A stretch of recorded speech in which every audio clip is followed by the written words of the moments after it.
And this was just a whole nother tool set that it gave me. It's made me a better wife, mom, teacher, and obviously it has started the second chapter of a career for me. So yeah, it's been mind blowing and awesome. And you're right. Everybody, it doesn't matter really what your job is, or if you want to be a quote unquote comedian or not, improv is for everybody. Welcome to Business with Purpose. I'm your host, Molly Stillman, and this show is all about bringing you the stories behind the brands, the companies, and the small businesses that are changing the world. Each week, I get to sit down with an incredible entrepreneur, community leader, activist, author, comedian, or just an incredible person who is trying to make a positive impact, not only through their personal life, but also with their career. My goal with this show is to show you, the listener, that no matter where you are, no matter what you do for a living, you can make an impact. My guest this week is Michelle Fortin. She is an award-winning broadcast journalist, speaker, comedian, and actress. Her energetic personality and quick wit keep audiences entertained and encouraged. She routinely emcees events and conferences, gives keynote addresses on motherhood, relationships, and faith. She's been on Good Morning America, The Today Show, The List, Inside Edition. In 2019, Phoenix Magazine named her among the Great 48, a list of Valley's most influential people. She is also the co-founder of Top Knot Comedy. Her viral parodies and comedic sketches have accrued more than 40 million views. Before being silly on the internet, Michelle spent a decade working in television newsrooms across the country, both in front of and behind the camera. She lives in Scottsdale, Arizona with her husband, her kids, Frenchie, and a tortoise. She is absolutely hilarious. When I say that Michelle and I spent most of this conversation just cracking up, I'm not kidding. We had the best time. I immediately knew that she was my kind of people. We talk all about the impact that laughter can have on us and just comedy in general, and how we use our unique gifts, even when those gifts might just be bringing joy to people, how we use those to impact others. You are not going to be disappointed by this conversation. I know you're going to laugh. So sit back, relax, and enjoy my conversation with Michelle. But before I get to my conversation with Michelle, I want to thank our partner of the show, and that is Mama Suds. You know how much I love Mama Suds. They are one of my incredible partners. I have been a huge fan of their products for so long. I use everything from their all-purpose cleaner, their Castile soap, their stain stick, their laundry soap. Every single product that Mama Suds makes is incredible. I love too that the head mama, Michelle Smith, goes through a rigorous testing to make sure that her products are not only safe, non-toxic, and good for the environment, but also they actually work. I am such a huge fan. So head on over to mamasuds.com and use the code MOLLY for 15% off your order. Now onto my conversation with Michelle. I interview a lot of people, and I'm always excited to talk to them, but today in particular, I'm really excited, and because I know that we're going to laugh. And I don't get me wrong, I like to talk about the heavy stuff. I like to have the deep conversations, but the former comedian in me really just loves to laugh. And so I am so pumped to welcome Michelle to the show. Thank you for being here, Michelle. Thanks so much for having me, Molly. I'm just so pumped as well. You're so fun. You're so fun. And the fact that, just to give the listeners some context, we were, chit-chatting. We were having a great time. I was giving you my old address. I know. It turns out that she grew up not far from where we live. I mean, even though now you're in, Arizona, and then we went to hit record, and I counted down 3, 2, 1, and I just froze. She went away. I went away. Hello. I just was in a void of the Al Gore's internet, and I just couldn't. So we had to restart computers and internets, and it's been a whole situation. So here we are, finally recording. I think our internet is stable, and we're going to have a great time. Michelle, we're going to do this thing. Thank you. We're going to do it. I'm so excited. Okay. So we're speaking it into existence. So it's going to be fine. It's going to be fine. Everything is fine. Everything is fine. Okay. So Michelle, we're going to just not waste any time and have you give us the Michelle 101. So tell us who you are, what you do, and how you got to where you are today. Well, thank you again, Molly, for having me. It's so great to be here. I'm Michelle Fortin, and I, like you said, live in Arizona right now, Scottsdale, Arizona, with my husband, Jason. We've been married 14 years. We have a 9-year-old daughter, Camille, 11-year-old son, Kenton, and a really stupid French bulldog named Bruce Wayne. So, and we have a sulcata tortoise, Bianca, which is super fun. But anyway, how I got here, I started off my career as a broadcast journalist. I was an anchor and reporter and producer in several different TV newsrooms across the country in Nebraska and Maine and Arizona, and really loved that career. So that was kind of my first step professionally. It's what I always wanted to do. I wanted to be Katie Couric when I grew up. And so I got to do that, got to interview really amazing people and tell some really special stories, do some investigative work that made a big difference in certain areas, which was very fulfilling and exciting. And I met my husband in Maine when I was a reporter there. And he, right before we got married, got a job offer in Arizona. So instead of following my TV career, we decided to go ahead and take this offer for him. And we got married in January 2008. And I don't know if you know what happened in 2008, but it was kind of a tough time to find a job. A little bit. There was some stuff going on in the so it was pretty obvious I was going to get a job in TV at that point, which was fine because I was newly married and I wanted to have my weekends and holidays back. And when I had realized we were moving back to Arizona, I called my favorite professor at ASU. I got my master's degree and I said, "Hey, I'm coming back. I want to have lunch." And he said, "Do you have a job yet?" I said, "No." He said, "Great. You're now an adjunct professor of broadcast journalism at ASU." I said, I am? Okay. So I started teaching. My first class was on a Friday. I got married that Sunday. And then I was teaching in an adjunct role at ASU, at Arizona Christian University, and now at Grand Canyon University, all here in the Valley. And I'm actually starting full time as a lecturer at Grand Canyon University this fall. So I've been a broadcasting and communications professor, in an adjunct sense, for the last 14 years. And I also, in addition to that, I have done media relations and birthed children. Yeah, no big deal. Cash. No big deal. And then at one point in my life, I kind of hit a rough patch where I kind of found myself in a position I didn't want to be in. I had lost a job.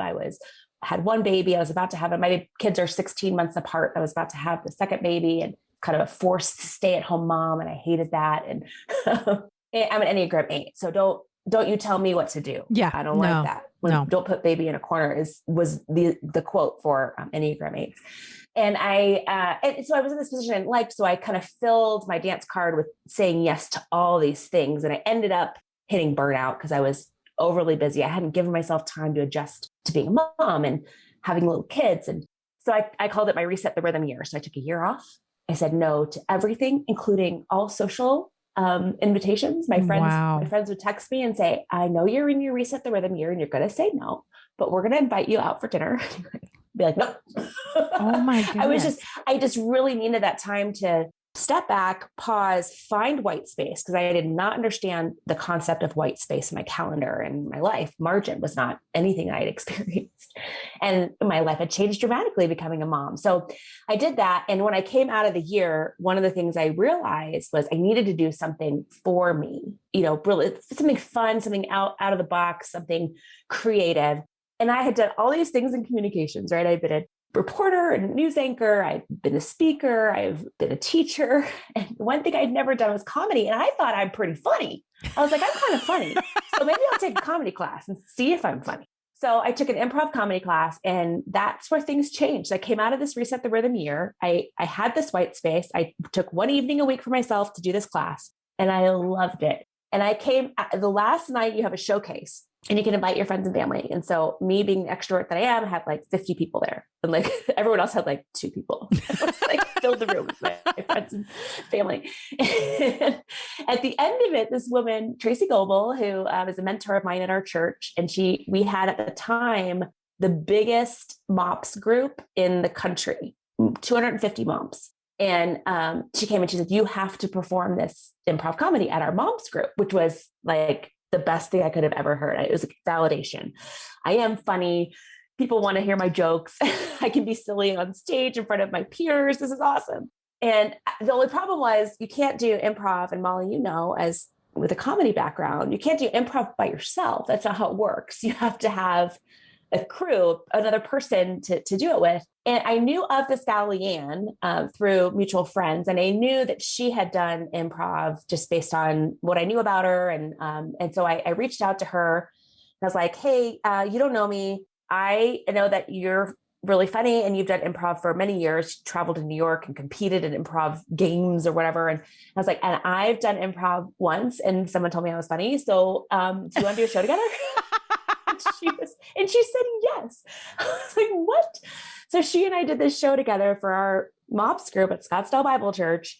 And it was so fun. And so that was in 2017, we just kind of looked at each other and said, what's next? So we started doing parody videos and a couple of them took off and went viral. We did this one parody of Joanna Gaines and her husband, Chip, and kind of the whole concept of farmhouse decor. And Joanna saw it and she mailed us a huge box of presents and a handwritten card that you would see behind me in my office. If I was home in my office, you would see it prominently displayed in a shadow book. Oh yeah, absolutely. So Joanna Gaines sends you a handwritten note. Yeah, you save that forever. You save that forever. And so then those things took off. So we do, and then that Leeann Michelle grew into now Top Knot Comedy. So in addition to teaching in the university, my husband and I now run Top Knot Comedy, and Leeann and I do stuff. We have a whole crew. We've grown now to, we've added 7 other moms. We have 21 kids between us, and we produce video content for brands and content for our social media channels. And we're ambassadors now for PureFlix, which I'm so excited about. Oh, that's awesome. That's a brand new thing. Yeah. And so we're just doing all this really fun stuff, and my husband gets to be a part of it. And yeah, so that's kind of brings me now to where I am today. Is that a good one-on-one? Oh, that was perfect. It was perfect. Okay. It was chef's kiss. It was chef's kiss. Mwah. Mwah. I'm not Italian at all. And here I am like, I don't know. That's incredibly stereotypical. Okay. So I love all of this because it was funny because I that was one of the pieces of you that I didn't really know how it had translated from being in the broadcast space and journalism and communications to also doing comedy. Granted, here I am with my background in comedy and people are like, how do you live on a farm? And it's like, that's a great question. And I would love, how much time do you have? Exactly. And so our journeys in a lot of ways are kind of opposite because my comedy years were many years ago. And now I scratch my comedy itch through Instagram Reels. So that's really where I am. What an outlet. What a gift that what is. Thanks, gift. Zuckerberg. What a that gift. Is, thanks, Zuck. So great. Just going to send Zuck a letter. And TikTok, I have to do TikTok for business purposes, but my Instagram Reels is where it's at. See, thank you. And maybe it's because of our age. Because and I've said this many times over the last probably year and a half where I'm just like, TikTok's just not my jam. And it's kind of the whole, like when you think about the body of Christ and this is the only time in the history of the world where TikTok and Instagram Reels are going to be compared to the body of Christ. And so I just want to go on record that I guarantee this is the only time this trademarking it now. Whatever is coming, Molly owns it. I own this. Okay. Copyright 2022, Molly Stillman. Okay. So we like to say in the body of Christ, like if you're a hand, don't try to be an eye. Like if you're a foot, don't try to be an ear, right? Like just be the part of the body. If you're the armpit, that's okay. Be you, boo. Be you, boo. Don't try to be an elbow. So just be who you are. And so for me, it feels like if I were to try to do TikTok or get into TikTok or whatever the kids are saying these days, do the talk and the ticks. Yeah. If I do the talk, it feels like I'm a hand trying to be a forehead. And I don't know. So maybe there will be a day where I will eat my words and I will be like, I love the TikTok, but I'm not there. And so it's not today. It is not. It doesn't have to be your journey, Molly. It is not my journey. Thank you so much for that validation. You have validation. the blessing to not talk if you don't want to. You know what? I do not want to to talk or tick. And so, frankly, ticks, I believe, spread harmful diseases. Yes, and Lyme disease. Lyme disease. Their studies have shown if you do TikTok too much, you get Lyme disease. So It's perfectly reasonable to want to avoid perfectly reasonable. So in any event, all of that to say is that you're a great yes-ander. And so I just feel I love that our journeys are very different in that. But yeah, so I was really curious as to how you kind of ended up in that realm. And so, well, I have to ask, just for my own like personal selfish, curiosity, is where did you take that improv class? Like, where do you do improv? I took my class at a school called Jesters in Mesa, awesome. Arizona, but Leeann and I now we do shows all over. Well, yeah, we've done them. We've traveled the whole country. Leeann keeps having babies. Oh yeah, so those will cramp your style. Yeah, it really does cramp my style because I'm done and I'm ready to run. Yeah. I'm ready to get on a plane. So we limit our together shows to the Valley, to Arizona. So, but we've done we do a ton of shows locally mostly with churches that hire us, or we're doing an event for the March of Dimes. They're having their national conference in Phoenix, and we're going to do something with them next month. But, and then I travel and speak, and I can bring my crew with me. So that's one other reason we expanded.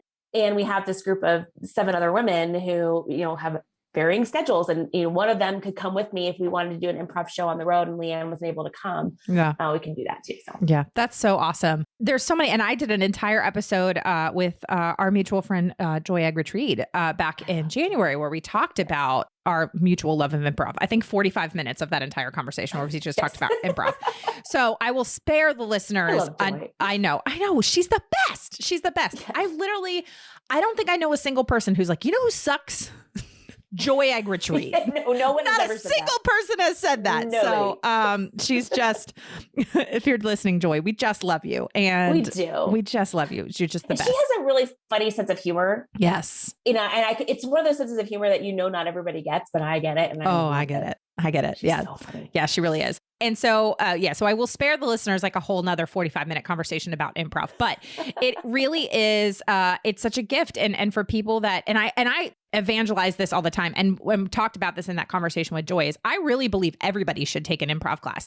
And if you're like, I shouldn't take an improv class, that means you probably need to take an improv class. And the reason why is because it creates a discipline within you, or educates you in a discipline of active listening, of being able to support other people. And it gives you a skill set for just general conversation, for how to interact with people in the wild, like in marriage, like there's so many things. And my husband has never taken an improv class, though. I tell him all the time, people that don't know him, like, think that he's very, very serious. You just have to get to know him. He's extremely funny. But I tell my husband all the time, I'm like, you're one of the best yes-anders I know, and you've never taken an improv class. And so, yeah, it really does give you all those skill sets. So I'm curious, like, when you took that improv class for the first time after that year of reset, which I want to talk about as well, what was it about it that ignited something within you that you were like, oh, this? I want to just echo what you said. I was like trying not to like interrupt. And be like, I'm sorry. And preach, hallelujah. I know, right? Because it's so true. Really, everybody needs to take improv classes. And it's been interesting watching people I've encouraged to take classes didn't want to. They all come out of it and say, oh, I'm so glad I did that. And it is the act of listening. So I think what ignited it for me was, honestly, it was something for me. It was something just for me that I got to do. And I got to go meet these, collection of really random people that were there. We were all learning. And it was really a vulnerable place to be, because none of us had ever done this before. You want to be funny, but the point of improv is not to be funny. Yeah, exactly. It is the funny happens, but you can't force it. So you just kind of have to be comfortable with the uncomfortable and say yes and encourage people, which is something I love to do anyway, but being taught to do that on stage and making your partner look the best. Yes. All those things was just really clicked with me and resonated and gave me an additional skill set in an area that I thought I knew everything you could know about communication and speaking and being on stage. And this was just a whole nother tool set that it gave me. It's made me a better wife, mom, teacher, and obviously has started the second chapter of a career for me. So it's been mind blowing and awesome. And you're right. Everybody, it doesn't matter really what your job is, or if you want to be a quote unquote comedian or not. improv is for everybody. Yeah. Okay. I want to a tagline somewhere. No, I love it. Improv is for everybody. Yeah. And there's another tagline that I really love and I've carried with me even after I have stopped, performing improv on a regular basis. And that was Del Close, who's sort of like considered, one of the fathers of improv. And he talked his, main sort of mantra was this idea of follow the fear. And I still have from when I took classes at the Upright Citizens Brigade Theater, like I still have my shirt that says just a little cash, just, name drop in. Sprinkle that in there. I know. but I mean, that was where I did the bulk of my improv training. And I have my shirt still to this day that has like Dell's painted face on the front and on the back. It says follow the fear. And I love that. That's another one of those, I think, sort of mantras from improv that is so you carry it into life, because when you find yourself in these moments of these where you have a choice to either step into what's comfortable, step into what's easy, or you have a choice to step into something that might be a little bit scary. And that can be so transformative for people because, I think it is, of course, it's easier to take the easy route. Duh. You know what I mean? Yeah. Right. What's comfortable. This is not a new thought at all. This is everywhere, but you never grow from a place of comfort. You have to get uncomfortable to move forward or grow. And, a lot of times people doing something like improv, and I think not even the comedy, it's the thinking on your feet. Yes. 100%. Not like truly needing to empty your head and come up with some kind of a retort or comment out of nothing. That's scary. Mm-hmm. So, that's what Dell's talking about too, but that is scary for people, but it's such an important skill to have. We all need that.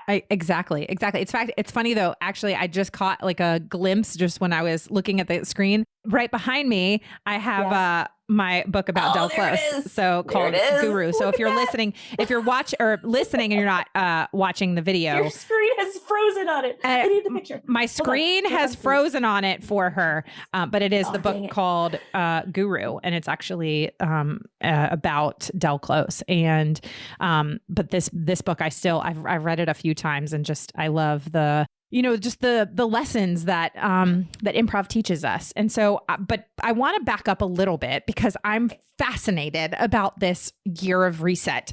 And I have actual like logistical questions. Like when you say like you did nothing for a year, walk me through that, because like in my head, I'm like, did you shower? Like, did you just like sit on the couch for a year? Did you see any human beings other than your, your family that you're legally obligated to see? Like what? I have logistical questions and would like to know. I stayed in my bedroom and my children were feral and somehow survived. So, okay. So first we're going to work backwards on this because this is it's my show and I do what I want. And so, so first walk me through the logistics and then we'll talk about like the deep stuff of why you did this. But the curiosity in me is the logistics.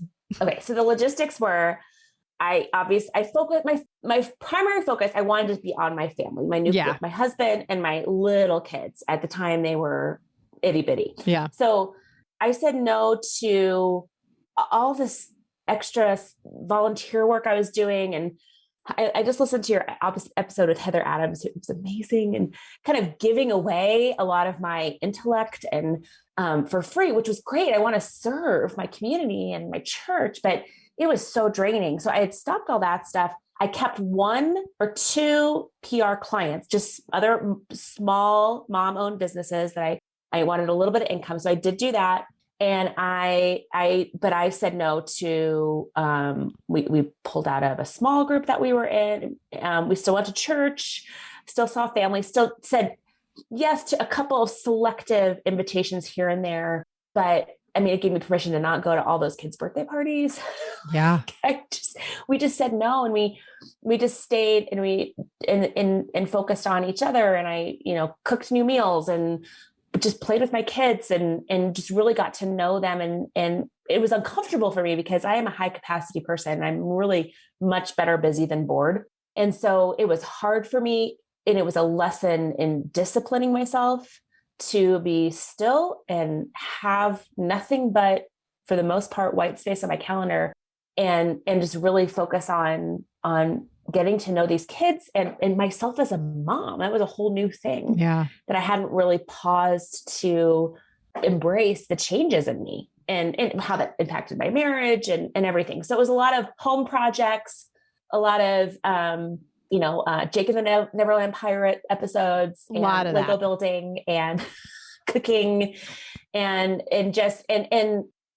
my friends were very curious, having some conversations with friends about how it was going and what I was learning. But that was really, honestly, that was it. It was a very simple time, which was very unusual for me. And a lot of people hear what I'm saying and they're like, that's my life. Like, why is that weird for you? And that's great. And a lot of people operate there and that's perfect for them and your temperament. For me, it was difficult. Yeah. And it was a spiritual and personal challenge to see really how I could do it. And I came out of it and it was at a women's conference. No, actually it started, I came out of it at another conference. It started at a women's conference in my church. And I was talking to this woman, Kelly Gotthard, who's a speaker and author. And she was talking about a similar period in her life where she had kind of had to take this year. Yeah. And I interviewed her after she spoke. I'm like, I need to talk to you because this is where I'm at. I need to do what you did. When you look back on this, because it was 10, 15 years in her past at that point, what did it do? What was the benefit? And she stopped and she said, you know what? It completely reset the rhythm for my life moving forward. And I grasped that. And I said, that's what I need. I need to reset my rhythm because my rhythm was all over the place. I was not keeping an even beat. It was too fast and it was scattered. And there was the music was confusing and not making sense. So by taking all of the rhythm away, we were able to reset it and get back on an even beat and then move forward with that. But in order to get there, I had to completely strip away all the noise. So that's why I call it my reset the rhythm year. I'm not a musician, but I loved that concept and it made sense to me. And it really did change the course of my entire family and my life. Well, I really appreciate you explaining the logistics of that to me because I am the person who will sit here and I will obsess over it in my brain and just be like, when I have a lot of questions about the logistics. We can get to the deeper spiritual stuff later, but I need to know the logistics. I'm fascinated by that because I love that. And I would say I am not an Enneagram 8. And I appreciate you actually saying that earlier because it does give me another perspective on, oh yeah, Enneagram 8s have a really hard time with that. Here I am Enneagram 2 and the Enneagram 2 in me tends to say yes too much because I want to help other people. And then I get into I've said yes to too much, and I remember even going into, by the time this airs, it's August, but when we're recording this, it's the end of June. And, going into summertime, I think I said it to my husband, I said it to a friend. I was like, I just want this to be like a simple summer. Like, I'm not going to sign my kids up for a million different things. And here we are already almost a month into summer. And I'm like, oh my gosh, we have done nothing other than just go and do things. And I'm like, how did this happen? I'm trying, and it was funny. We, because one of our kind of core family values is hospitality. And we love to host people for dinner. We love to just, spend time with our people or getting to know people from our church or our community or whatever it is and make people feel loved and welcome. And it was funny because there's a family in our church that we've been really wanting to have over for dinner. Now, I mean, I get it because they have 4 kids and we have 2. And so the schedules are just hard. But it was funny because we first reached out to them to have them over for dinner back in March. Couldn't find a date. And then it was maybe a month ago, I was like, all right, we're going to find a date. Let's look at the calendar. We are currently tentatively, as of the end of June, we are scheduled to have dinner with them in mid-August. And so it's we're laughing of just how is it this difficult to find a Saturday night where both families can get together. And, but that's really hard, for people is to create that space to say no. And it's very, it's, not to say the words I feel like everybody overuses, but it's countercultural. And because we live in a a world where if you don't respond to an email immediately, or if you don't respond to a DM immediately, or if you don't respond to a text immediately, then you are shirking some sort of social responsibility that has been, kind of this expectation's been placed on you. And yeah, man, that is, it's really hard. Yes, it is. And it's easier to say yes and people please, and feel like you're not being selfish. It feels selfish to say no. And be kind of nuclear like that. And you're right. It is a challenge. But it is important, but this is kind of the season of life too. Like the whole scheduling thing. Some of our best friends, they live on the other side of town. And for whatever reason, that's this huge barrier. It takes us forever to try and get together. And it's so frustrating, but part of it's a season of life too. And just kind of embracing that and realizing, okay, well, my kids are 9 and 11. So we're entering the season of, things happening and competitions that we have to go to and, all that. So it is challenging, but it's good too to figure out your priorities on who you like, this family that you prioritize. I want to see them and picking those people, but also the rhythm thing. Part of this is Enneagram 8 too. It really you kind of sift out who you really want to see and who is more tempting to make an exception for someone else.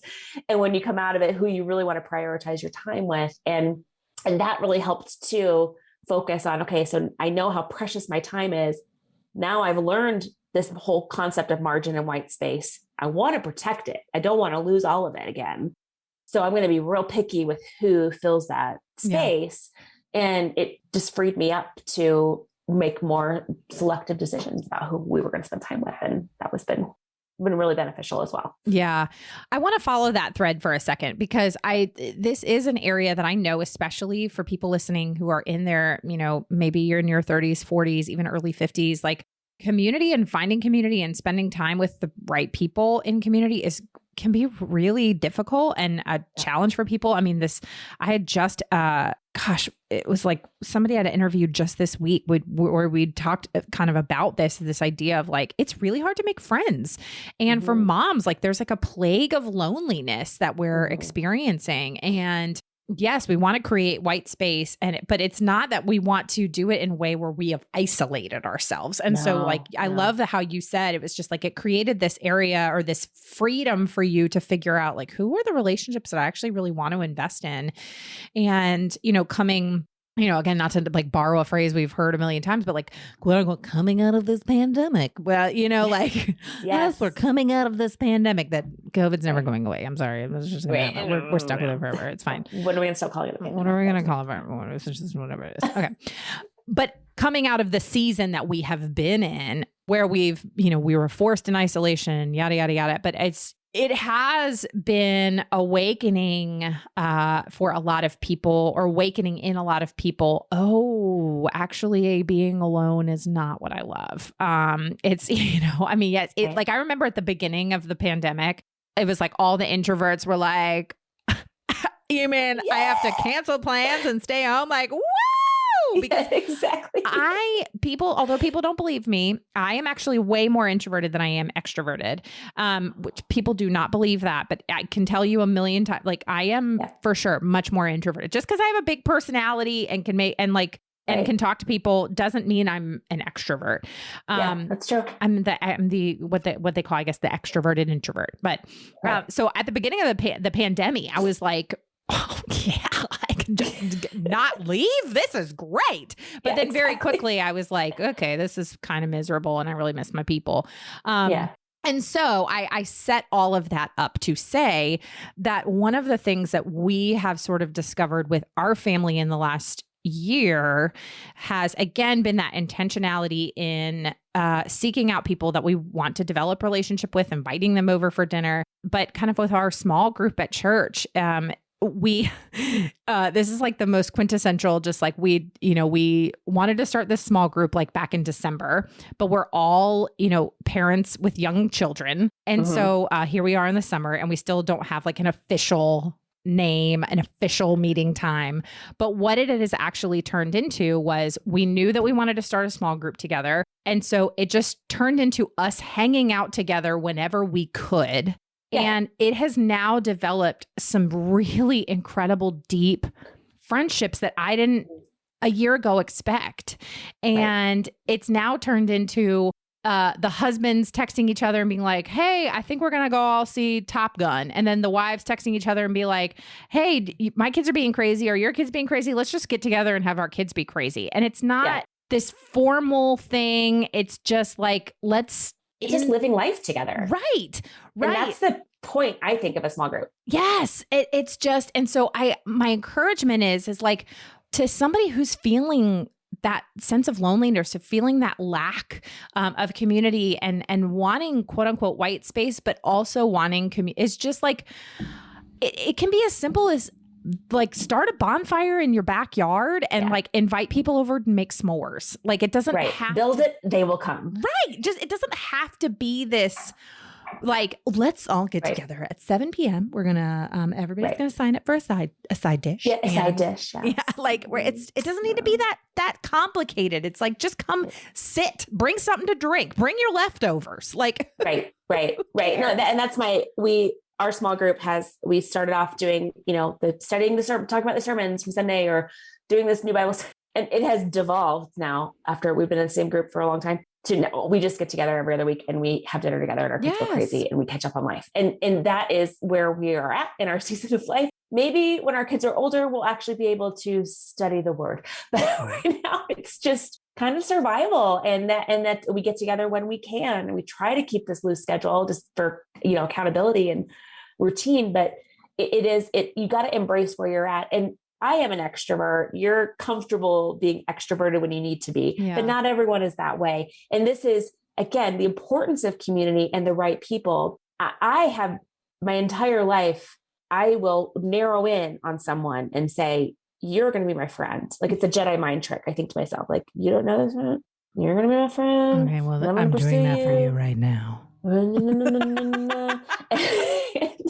And then I just focus on them and I pursue them like a stalker. Yeah. And so I just invite and, I don't obviously show up at a gas station like where they are there. Like, oh, I didn't know you like followed me here. I don't do that. But I will continually invite. I'll say yes to their invitations. I will invite them. And even if it's a no, like I could just pursue. And that's how I've actually cultivated some of my best friends. And we joke about that now, but like, you really chased me down. But you like you have like a kind of sense in your being when you see somebody same life stage as you, or you think your husbands are going to be friends, which is a big deal. And your kids are similar ages and just pursuing and being okay if people say, now's not the time or, just continually turning down invitations, but just continue to pursue and build. Oh, here we go. Here's the catchphrase that I hate. Build your tribe. Yeah. But to get your community and it's so important. I remember when I moved to Maine, Portland, Maine, I was single and I don't know if you've ever lived in New England or know someone from New England, but the culture there is talk about introverted. I think everyone there is introverted. Yeah. And there's not a huge church presence. It took me 6 months to find a good church there. I visited every church in the greater Portland, Maine area and finally found the Rock Church. If you're in the Maine area, the Rock Church is amazing. But anyway, as I'm visiting all these churches, I would look for the single women. I would look for women that were my age, and I would look immediately at their left hand. If there was not a ring, I'm just like, you're my friend. We're friends. And then I finally got all their numbers, just like I was dating them. I got all their numbers and I texted all of them. I said, we're all single. We all go to church. Might be different churches. My apartment, 7 p.m. this date. Come if you can. Yeah. And just and then they did. And we had this. Well, for the next 2 years I was there, we had this really great, sweet time getting to know each other. There was no singles ministries at churches that just didn't exist there at the time. And so that just doing that kind of thing, no matter what your life stage is, and letting yourself be uncomfortable. It's a lot like improv, just putting yourself out there, waiting to say yes. Maybe someone's pursuing you. Say yes to that. And finding that community and building it is important. But then also knowing, the ones that you don't want to be with. Yes. That's a whole nother podcast episode. My mom likes to call them EGRs, which is extra grace required. Oh yeah. Yeah. One of the things you said reminded me of a John Mulaney bit where he talks about how he's like, when you're a kid and your parents, like you watch your parents with their friends and he's like, your dad doesn't have friends. Your mom has friends. And those friends have husbands. Like, it's so true. Why are they that way? Why are they that way, Molly? It's so true.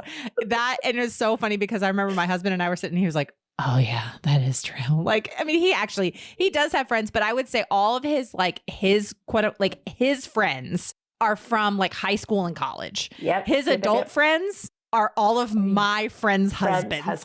Yep. Yep. So when I meet somebody who I'm like, I like you and your husband definitely seems like my husband's kind of person. Yes. And so we're going to hang out. Every wife has this conversation. If you're listening and you're married, you've had this conversation. 100%. It's, we like each other and I think our husbands like each other. Best friends for life. Done. We're done. Oh my gosh. It's so funny. And then, and then this is like a whole nother podcast episode. Then when one of the couples gets divorced and then it's like a whole like, okay, it's a whole thing. And then you have to like pick a side. It's just, it's awful. It's the worst. Yes. It's the worst. In any event, yes, that's exactly what it reminded me of, is that John Mulaney. Your mom doesn't, or your dad doesn't have friends. Your mom had friends. The best comedy is when you hit your leg and you're like, it's so true. I went to Jerry Seinfeld live. He did he came back. He got a start at Tempe Improv here in Arizona, and he came back for their anniversary and did it. He doesn't do a lot of stand-up anymore. He did the stand-up show and I got to go. And I love his comedy because he's so clean. Oh, Seinfeld's there's no best. curse word. And there's not innuendos. Yeah. It's all clean. And his jokes are all just about his life. And he said the best comedy is when you lay your head back and you're like, it's so true. Or I know. And that's the same thing about the John Mulaney thing, that's the best comedy, is looking at life and figuring out, okay, this is if everyone can relate to this. Just like every wife that heard that last part of our conversation is slapping their leg and saying it's so true right now. It's so true. And I love that. Yeah. Yes. Okay. And now I have to just quickly share one of my favorite Seinfeld bits. And this is so random, we pushed the button. We pushed the button. We pushed the button. Here it comes. Okay. Then we're going to move on. Everybody's gonna be like, stop sharing your favorite bits, but I don't care. Again, this is my show. I do what I want. You told me you were going to laugh at this episode. I know. So see, this is what we do. You were warned. We were warned. You were warned.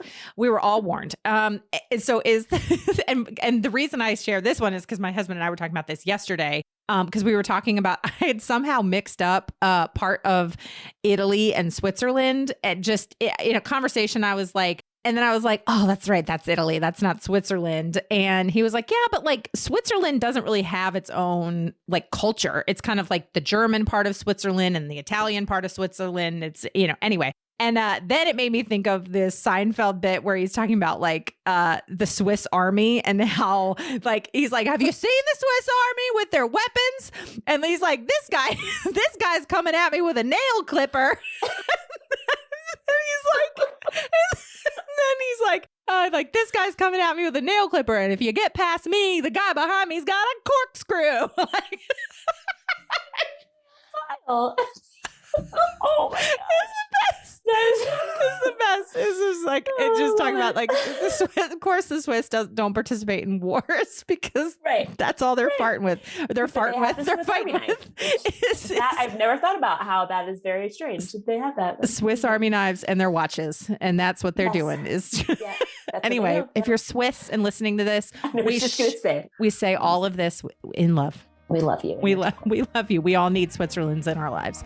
Yes, me too. Okay. I'm going to take a quick break from my chat with Michelle to thank our other partner of the show, and that is Tradlands. Tradlands is an incredible, sustainable fashion brand that believes in clothing you can live in now and love forever. Clothing that not only makes you feel like your best self, but also fits in a way that flatters. Their gorgeous dresses, pants, tops, and more are designed to move with you throughout your busy days.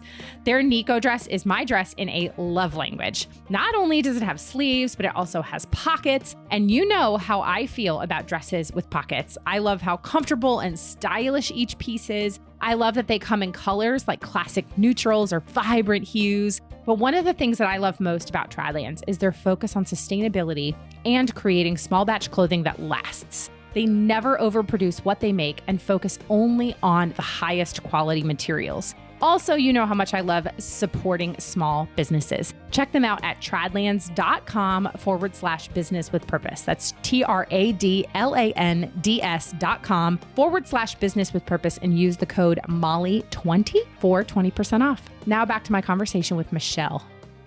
Okay, so let's talk about Top Knot comedy because I, just like you said, it's so hard to find, especially so I did comedy in my BC life, in my before Christ life. I did not know the Lord at the time. It's a lot easier. And it's a lot easier when you don't. Jesus complicates it a little bit. Jesus complicates it a little bit because there are some things that will pop in your head and you go, well, can't say that. Can't say that. Yeah. And so I really struggled for a little while. Now I did some comedy sports, which is clean. It was started, I believe the founder was a Christian or just wanted to create family-friendly, clean comedy. And I'd done some clean comedy, but it's harder to find. And so, I mean, I can count on one hand, really, the number of like good, clean comedians. I think of like a Dustin Nickerson, a Trey Kennedy, Nate Bargatze. I mean, just, hilarious. Top Knot comedy, but yeah, I mean, it's much harder to find the good, clean comedians and the ones that do it right and they're not cheesy. Right. And so I love the content that you produce because it's, again, I mean, especially as a mom and a Christian, I mean, I just feel like you hit a pulse point that's there that is just amazing. So talk about it and how, because I love it. So talk about kind of how, I know you alluded to a little bit how it got started, but when you really realized like, this is like I said, this is a pulse point that we're hitting here. And it's that leaning back and going, it's so true. Yeah. So like I already told the story in the beginning, it kind of happened almost by accident. Yeah. And then we went viral back to back. We had 2 music parodies that went viral back to back. And then we realized, okay, this is something we want to continue to do something. Because honestly, and Leeann and I talk about this a lot, it's what we do is bring joy to people. We give people a respite for even a minute or two. And that gives us a lot of fulfillment. And knowing that that drives a lot of what we do. So I do this thing now on Instagram. We do a lot of enneagram comedy. That was born from the pandemic when we were both stuck in our respective homes, and we could do kind of comedy filming ourselves, and we divided up the numbers, and she took some of the numbers and I took some of the numbers. We started doing this funny content, and that just took off, and that's been a whole kind of at one arm of our business. Yeah. But I do this thing on Fridays called Friday Funnies by Enneagram Type. And I just kind of scour all week long for the funniest memes that I see. And I categorize them by which Enneagram number I think will find them funniest. And I tell you, Thursday nights, and I'm pulling those things together, I am giggling, knowing that people are waiting on Friday mornings to wake up and see that. I love it. And it just brings me so much joy, just knowing people are going to have a laugh for it. Yeah. And it's really fun. But that's really the whole, the thing that's been fun about Top Knot is kind of finding our following, finding our niche. And then once you kind of dive in and get to know them and you know what's going to make them laugh. And then as you're preparing it, you're just kind of like, oh, it's so fun. Yes. And then I love when brands come to us, companies come to us, and they recognize the value in humor. Mm-hmm. Just, because we see a lot of like Super Bowl commercials that are funny, and, obviously people understand that, but a lot of smaller or medium-sized businesses want to be taken seriously, and they don't want to necessarily make fun of themselves or something. But when a company recognizes it's important to laugh, and when I tell clients, when we're talking about your product or your service and we're smiling because we're laughing, that's a good thing. Yes. And so when businesses want to hire us to do a video or, social media, whatever, and we can do something with their name or product or service and make people smile as we're talking about it, it's a win-win. And that makes it super fun as well. So Top Knot Comedy, it kind of grew. So we started off as just Leeann Michelle. In fact, we were known as Leeann Michelle until this year. We rebranded in January 2022 to Top Knot Comedy because we had grown and we'd added these other women. We have more diverse looks. We have homeschool moms and kids with, we have a couple divorced moms. We've got a whole variety just beyond what Leeann and I have to offer. And so that was really important to us to offer the variety of perspectives. And so now that we have that, we wanted to call it something that wasn't just Leeann and Michelle, because that didn't make sense anymore. So we're Top Knot Comedy now. And then we do like I said, the brand content for videos. We do a lot of just stuff for our own platform. YouTube. YouTube is primarily the Enneagram content is there. There's a pretty solid following there that loves that. And then the live shows. And so that's been what we do. And it's been an awesome ride. I could not agree more about I love what you said about, people, and you made the allusion to like Super Bowl commercials and just like when brands understand that like we want to laugh. And I think back over the last, let's just say, okay, I'm going to be 37 when this airs. I'll be 37 this month. And thank you. August is my birthday month. And so, but I think about just over the last, 37 years, like iconic Super Bowl ads or like iconic commercials that really stick out in my head of like, I remember the brand, I remember the commercial, I remember how I laughed. And yes, like there are a few kind of serious ones that really struck an emotional chord where I remember it. But I would say over and above, the ones I really remember, the ones that really made me laugh, or like the ones that kind of over time have carried through. And it's like when a brand really understands that, how much more successful they are actually in their marketing, and how, like I think of the Budweiser Real Men of Genius. Oh my gosh, that's making a comeback on the TikTok. It is. I've seen it on Instagram Reels, but I'm like, yes, I loved those commercials. Real and Men Genius. Love it. Oh my gosh, yes. And everybody is like, yep, I know exactly what you're talking about. Do I drink Budweiser? No, it is disgusting. It is really gross. But gross, yeah. I'm like endeared to that brand just because of the hilariousness of the commercials. Right. Another one that currently stands out to me is the Progressive commercials. I love You're Becoming Your Parents. Oh my gosh. Those are the best commercials I've ever seen in my whole life. They're amazing. Best. They are amazing. And again, it is striking that chord of you're advertising for a product, you're advertising for a brand, but you are doing it in a way where you're laughing and going, oh my gosh, it's so true. Yes. And you know what? Every time that Progressive ad comes on, no matter what I'm doing, I stop and watch it. It's the best.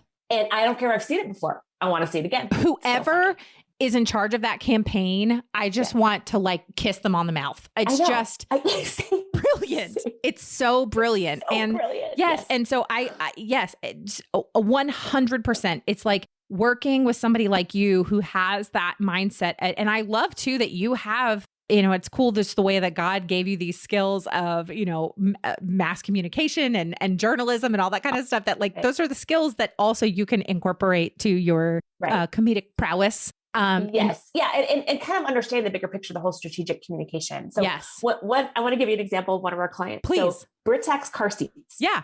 Okay, famous car seat company. The best car seats ever. Ever.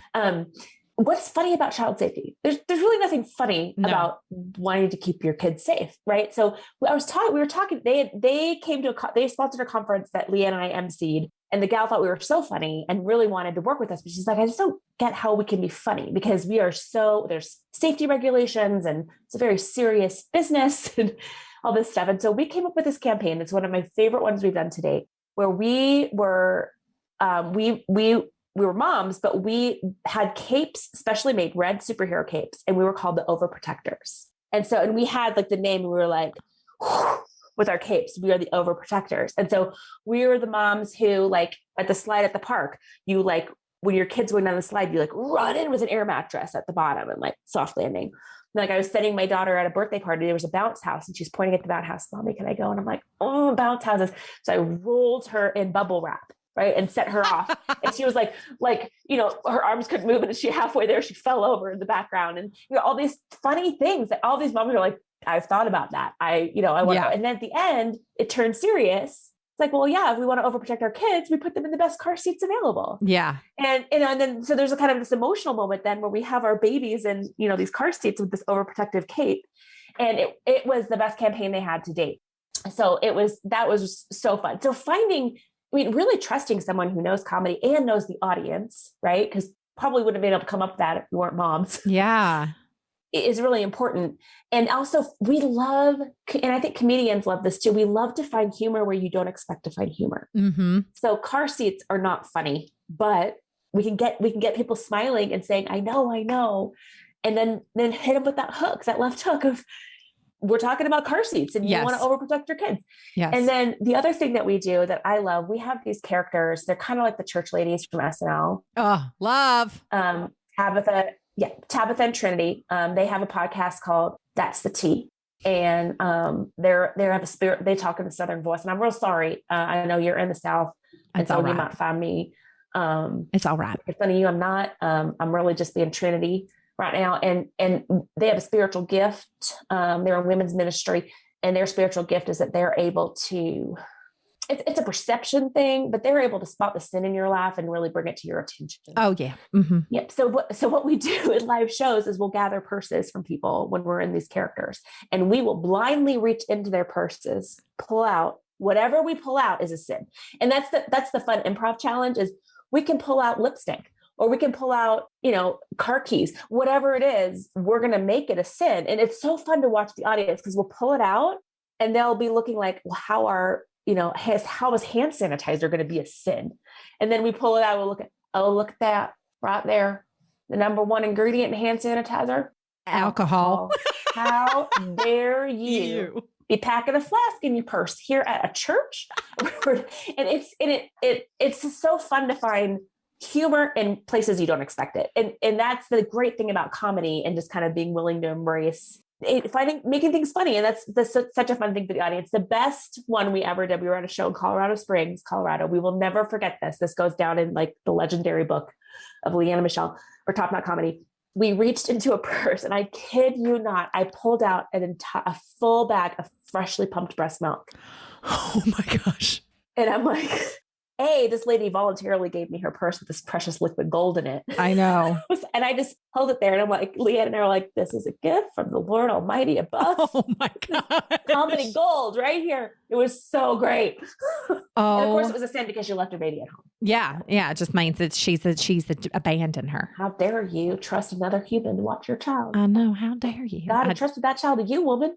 Go get it. Oh my God. You can't be a Proverbs 31 woman if you're leaving your kid at home, because how your children gonna rise up and call you blessed? If you how are they gonna rise up and call you blessed if they don't know you? And you do not appear to be out there in the fields gathering your wheat and your flocks. Okay. No, you do know. No, you are not. How dare you come to a comedy night with other women and enjoy yourself? I know. No. This is not your season, friend. Go home. This is not. It's not your journey. Your child from your bosom. Oh my God. From a bottle. Oh my gosh. I love this so much. Okay. So we have already been talking for almost an hour, and I just adore you. Yes. Way. Oh my gosh. That's a lie. You are an absolute gem of a human being. And you're amazing. Oh my gosh. You're fun. Why do you have to live in North Carolina? I know. Can we look each other in the eye and just say that you're going to be my friend? Jedi mind trick. You're gonna be my friend. Well, and okay. And here's my Arizona question: is what's it like to not have daylight savings time? Can I just ask what that? It's a problem. It's great because you never have the issues with your kids and losing sleep. But time zone math is very challenging. It's very challenging, and it's a thing. Yeah. And I constantly have to Google what time is it in Pacific Standard, what time is it in Eastern, because I never know what time it is where you are. Yeah. Are you like Arizona Standard Time? Like what are they? Is that's just your AST? We're AST. And I hear rumblings of finally getting rid of daylight savings, and I don't know where we'll end. We're Arizona Standard, but we're either Pacific, like right now we're Pacific, or we're Mountain. Oh, so okay. It's but we're Arizona. We're special. You're special. Little island special. Wow, that's special. Well, listen, but once they choose, I don't really care which one. Just pick a side. I care. I know that there are senators and House of Representatives folk listening to this podcast. And so I would just like to go on record and say that Molly Stillman, resident of Durham, North Carolina, supports the elimination of daylight savings time. Yes. And Michelle Fortin from Arizona, also support this. Yes. Because we've been living it and it's fantastic. It's and fantastic. We need y'all to join our party. I just have heard that, other than, living in a really hot climate, but it's a dry heat. So it is. It's a dry heat, is the elimination of daylight savings time. Anyway. Yeah. All that to say is here I am in North Carolina where you used to live and I did not live at the time, and then you're in Arizona, but we're friends now. And so when you're on the East Coast and we're just speaking into existence that you're going to come to North Carolina soon and we're going to hang out. You're going to come to the farm. We're going to do an improv show. We'll do a comedy show together. Oh my gosh. I'll leave Leeann here. You and I will do it together. It's going to be amazing. Please do it because I would love it so much. And I actually just got real life goosebumps. Oh my gosh. We're doing it. We're going to do a comedy show together. Because anyway, we could talk about all my comedy, my favorite shows I ever did. And it was just a lot of fun. Anyway. Oh my gosh. I would love to hear all your stories. So fun. And if I am ever in Arizona, which I've only ever been to Arizona one time, but it was a few years ago and we went to Phoenix. Was it Phoenix? Yeah, it was Phoenix. And it was great. And we really enjoyed it. In January. Yeah. That's when you want to come. Yeah. That's actually when it was. It was January. So it was lovely. It was beautiful weather. Yeah, it's amazing in the winter. It's pretty phenomenal. Yeah, it was like early January when we were there. Yes. So we were there right now. It's terrible. It is not. It's terrible. It is the surface of the sun. Yeah, and so in January, it's worth it. Here is North Carolina at this time of year is just you walk outside and you're immediately wet. It's just you're sweaty. It's just everything is sweaty. So we don't have that. I mean, you sweat, but we don't have the humidity. It's which is nice. Your hair probably appreciates it more than mine. My daughter has really, really, really curly hair, red curly hair. She's been. I have a redhead too. Look at us, same. You have a redhead? Yeah, son, but yes. Oh my gosh, isn't it like a special gift? It really is. It's a beacon. Everyone. Her first words were "thank you" because of all the compliments she got in her hair. So when we go to a humid climate, it's fun to see her curls really come to life. Yeah. And so you have dark hair. So I'm going to guess that every time you are out in public with your redhead, people say, where's the red hair from? Every time. And I go, genetics. Like, I don't, what do you... If you get one of two responses from me, it's either something short like that, like her parents. Yeah. Or I launch into you've pushed a button and I've launched into like I'm an Enneagram 5. I'm going to give you all the history of genetics and where red hair comes from. And this book that I read about it, because I was like, how did I get a redhead? And wait, okay. So tell me about asking after that. Tell me about this book. What's the book called? History of Red. History of Red. All right. I'm reading it. It's written by this woman who's a redhead, born into a non-redhead family. Yeah. And she researched the genetics, traced it back to Alexander the Great and how he conquered the world and like these tribes of redheads. And, that's how why we see redhead in the Middle East and Africa. It is fascinating. And it can skip up to 8 generations. Yeah. Yeah. Crazy. It was so interesting. And it's a mutant gene. Yes. Yes. My kid is a mutant, which he loves Teenage Mutant Ninja Turtles. So maybe there's something there. Because my husband also has really dark hair. And so it just constantly is the question we get. It's like, where's the red hair from? And I'm just like, I have to answer this question one more time. Anyway. Okay. So, Michelle, before we get to the get to know you round, tell us like what's on the horizon. Like, what are you doing? You're not in a year of reset. So what are you saying yes to? What are you doing? What are you promoting right now? Where can we find you? Tell us the things. Now is the shameless plug time. Shameless plug top. Okay. So Top Knot Comedy, TOPKNOT Comedy, YouTube, Instagram, Facebook, The Talk.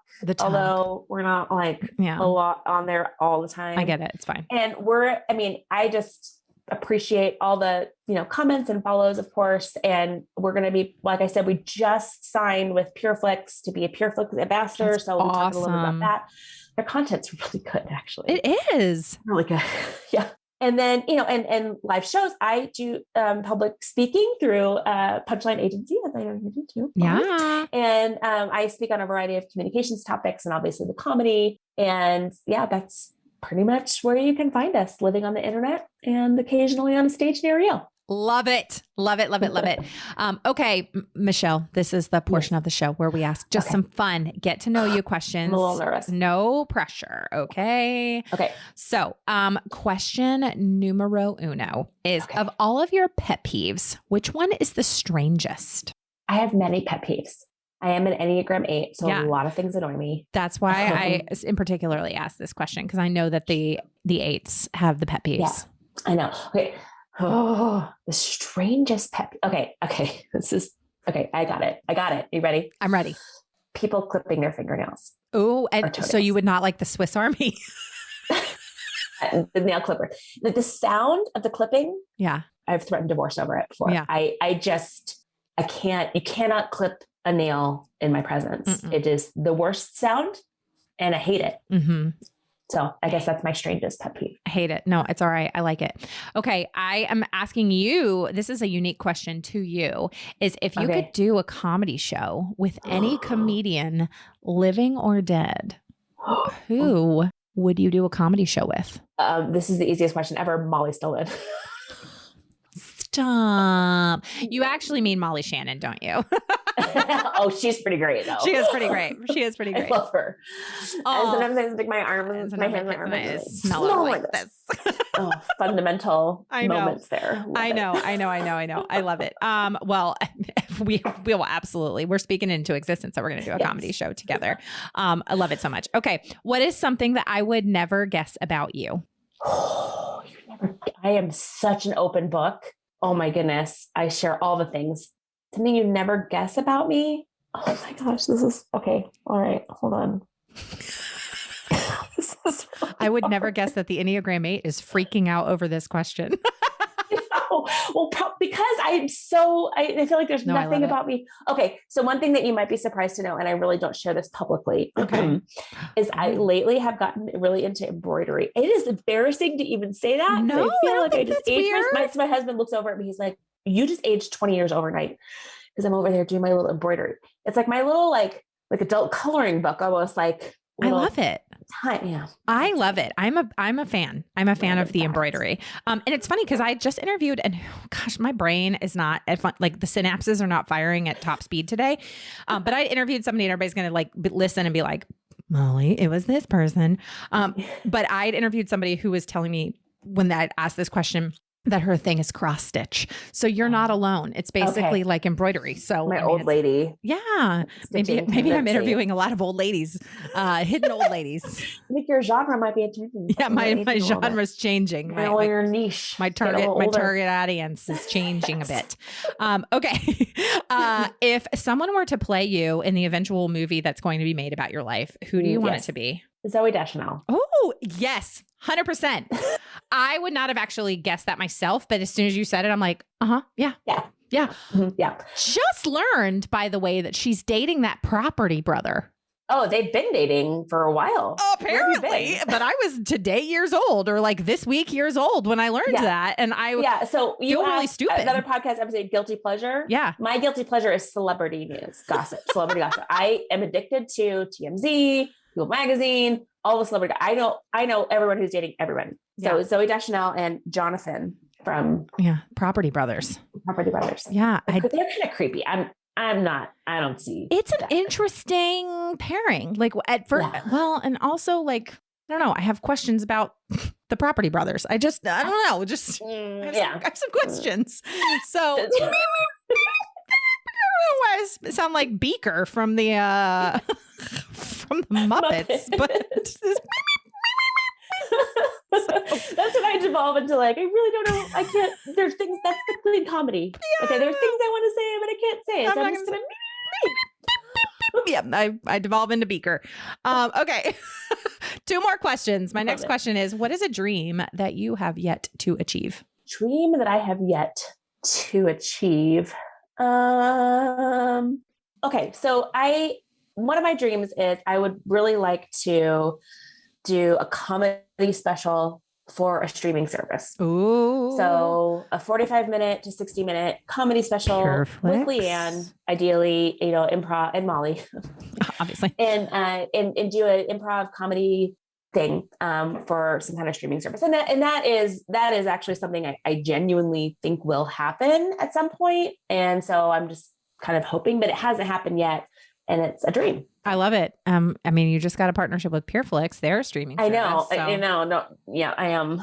I've planted that seed a couple times. Maybe getting obnoxious about it. It's, it's all right. It's going to wink it. We're going to wink it out. It's just, hey, PureFlix people who obviously listen to the show as well. I'm just saying you should do it. Okay. My last question. Yeah, we'll make it happen. I live in Scottsdale. Okay. My last question is, what does it mean to you to run a business with purpose? I love this question. And I know you always end on this one. Yeah. And I love it. And I struggled because I did try to think of an answer ahead of time, like a terrible improver. No, it's okay. But improviser. Improviser, it's fine. Improviser. Part of me doesn't understand the question because I don't know why you wouldn't run a business with purpose. But part of that is me being strategic communications in my blood. But if you don't have a purpose, what is your why? You wake up in the morning, you don't have a why. I mean, the purpose for me is simple. It's to bring joy to that. I picture the mom in the pantry eating Twizzlers so her kids don't find her, and giving her, as she's watching her Instagram reels or her YouTube, giving her a few moments of respite and joy. Yeah. And I just feel like that's such a gift to give her. Mm-hmm. And having that purpose in the background is, and that goes beyond, providing for my family or career fulfillment for myself. Having that purpose is driving it. I really can't get my head around if someone doesn't have a purpose like that they think about as they're going about their work. Well, I would be curious to interview someone and say, well, how do you do that? Because it doesn't make any sense to me.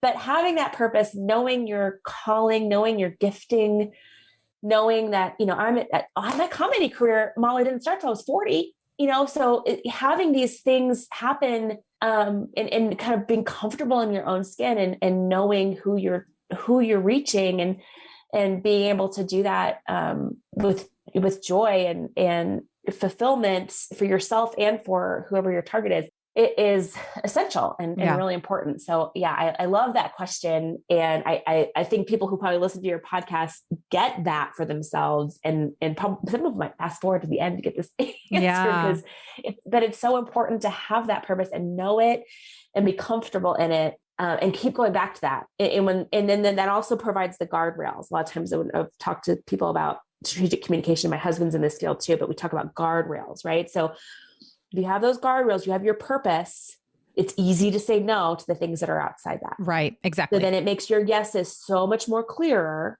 and you just have to be comfortable with that. And we talked a little bit about that, the reset the rhythm thing. And it's easy to say yes to people, want to people please and all that. But if things aren't right in line with our guardrails on our purpose, then we have to say no. And a lot of times that means I say no to dollar bills a lot. Yeah. Because it's just not within the purpose of the business. And it's hard to say no to dollar bills. It is. I like dollar bills. Yeah. But sometimes if they're not within the line of the purpose, it's not going to be a long-term benefit. So it's important to know that. Yeah.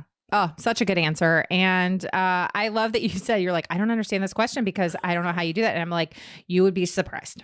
Sure. So you'd be surprised. Now, I only have the people on the show who have an answer to the question, but I will be honest that I get pitches from people all the time to be on the show. And I am like, I don't think they have an answer to that question. Right. And so I don't have those people on this show. And did you read the name of the podcast? Did you read it? Did you read it? You didn't. You didn't. Yeah. I just delete those. I was really cute in the early days of doing this show. I've been doing this show for 6 years now. And when I first started, I replied to every single podcast pitch that I got. And then very quickly I was like, well, this is not sustainable. And so this takes up all of my time. So now I just That's a cute Enneagram thing to do. Enneagram 2 thing to do in the beginning. It is very much an Enneagram 2 thing to do. But then, as I'm sure 2s go to 8 in and stress. Whatever. Yeah. And so I, but in a healthy way, you have to tap into that. Beep, beep, beep, beep, delete, go. We did, Leeann and I on our YouTube channel. If you want to look, might want to look this up or I'll send you the link. I will. We did Enneagram types as podcast hosts. Oh, well, I'm definitely going to watch that because I probably would be like, yeah, that's me. It's fine. I'm a 2 wing 3. So yes, I see that. Yeah. It's a whole thing. Michelle, this has been absolutely as much fun as I knew it would be. Thank you for being here and just, hanging out with me while you're in your your VRBO. And we're going to just continue to say VRBO, even though that we learned that it's actually It's not Verbo, guys. It's not. It's VRBO. Yeah, Let's get it right. It's VRBO. Thank you so much for having me. You are a delight. You're so fun. Thank you. You're fun. I sound surprised. That comes across in your voice and your energy. For those of you who haven't seen Molly or met her, it comes through in your voice and how you project yourself. And that is so, and being in this field, being in broadcasting, and acting, when people are faking it. Yeah. You're not faking it. No. You're fun. Oh, I like thanks. you. Thanks. It's funny. One of my best friends said when we became friends, she was like, so I have a confession to make. She's like, I collect funny friends. And so I've collected you as a friend. And so I was like, well, thank you. Like, I'm really glad. Love it so much. Yeah. So I was like, I'm really glad that you are honest enough to say you collect funny friends. Like they're like a beanie baby. Because then there's the pressure. Now, every time you're with her, you have to make her laugh or she's going to cut you out. I know. She's going to drop you. She's going to be like, you are no longer funny. And so I'm going to drop you like beanie babies. The beanie babies were cool at one time. We collected them thinking that we were going to make us a lot of money. And now they do not. And no, my daughter just bought one at a garage sale for $1. So yeah. I'm not even kidding you. It was an entire bucket of them. Like, we gave up on that dream. Oh my gosh. I love it. Okay. Anyway. And then this is actually what we're going to end on. This is what I'm going to leave everybody with right now. Since we're talking about beanie babies, we're going to just put the button on the show with this. Okay. I need everybody to go to Google Images and just search Beanie Baby divorce. And the greatest image, the couple who in the courtroom are dividing up their Beanie Babies in the divorce is one of the most iconic. I'm like, that was a choice stupid, you made. Yes. It's fantastic. I love it. And I would love to know where those people are now. Like, I want to see that show. Did those Beanie Babies actually sell? Because I would actually pay money for one of the ones that was in that image. I know. I would. That would be on my shelf behind me with my Joanna Gaines. That specific one. With your Joanna Gaines note. Yes. Fantastic. Michelle, thank you for being here. Oh, thanks for having me. Okay, tell me, what's the over-under on how many times you cracked up during that episode? Isn't she hilarious?